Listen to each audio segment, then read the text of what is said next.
Ladies and gentlemen, do you hear me? Okay, thank you. First of all, I just wanted to acknowledge the chairs who have come here. Chairwoman Gould, is that how you say your last name? Chairwoman Miranda, Chairman Ortega, and Chairman Lopez. You know, the leadership that has come here, and all the leaders that are out here today. And various things that you do. Some of you are tribal leaders, others are spiritual leaders, others are activists in the community, and all the supporters, all of you that come here. So this is something that's very important for all of us. So I am a guest here in this land, and I just wanted to say thank you for allowing all of us to come here to this beautiful country. So now what I'm going to do is I'm going to talk American. Okay? Stamina chohinya makopai wiskonan. Pela helikoe nya wait puyupi. Nyep mat yuhan, nyep mat kwahan, nyep mat achan. Puknachis moya, nyep maya hanya wa. Nyepi pe pupa yo, nye hiku. Shohu jamat hao nya wait. Shohu, wislawa nya puma kanab, nyep tekilam, nyep bel. Chacha mishyep nya. Chunya tapsu, chunya koslawan. So what I said was we've come here for this ceremony. This ceremony here, we'll talk about this mission bell. A lot of talk was happening before. A lot of people talked about the things that have happened, the atrocities that have took place. But what I just wanted to say, I wanted to acknowledge the courage and bravery of the people of these communities to say no more.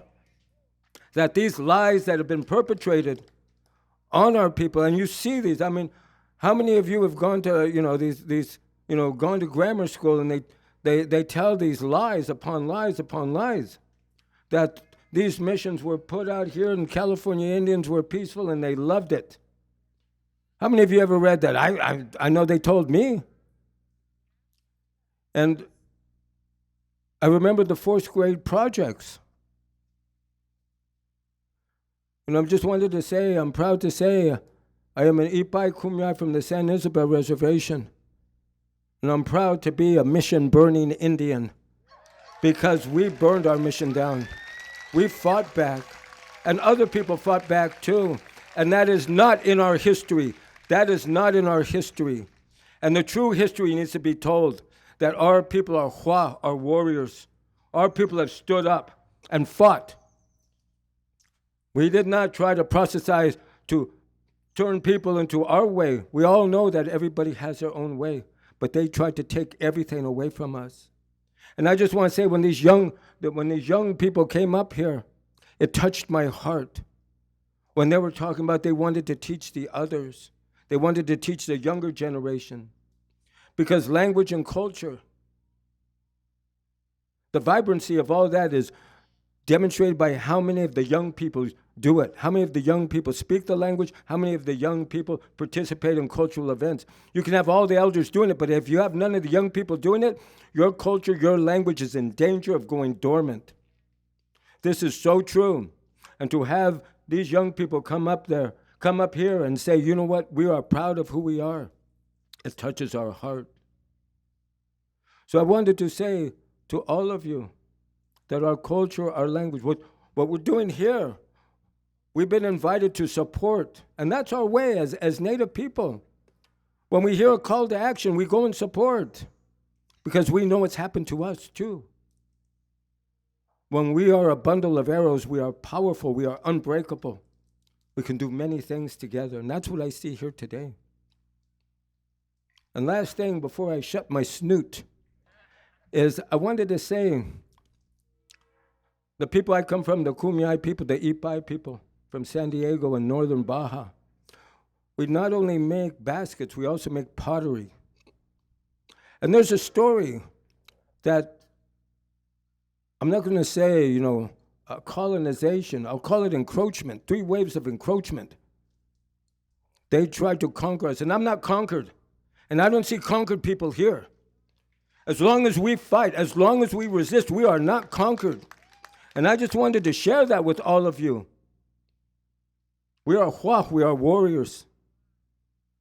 And I wanted to say, we talk about the 3 waves of encroachment. It was like taking a great pot, we call it askai, and they threw it on the ground and they broke it into many pieces. And each community has a shard of that.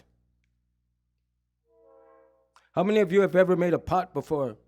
Ever made any pottery? A number of you have. What happens when the pot breaks? What do you do? One time I made a pot, and I put it out traditionally in the fire, and it shattered. And I looked at it and I said, gee, all that work, what's going to happen? It's not a pot anymore. And this elder, she told me, bring all those shards together. I brought them together and we ground it up. And she said, get new clay. Got new clay and mixed the shards, mixed that temper with the new clay. She said, the next pot you make will be strong and it will not break in the fire.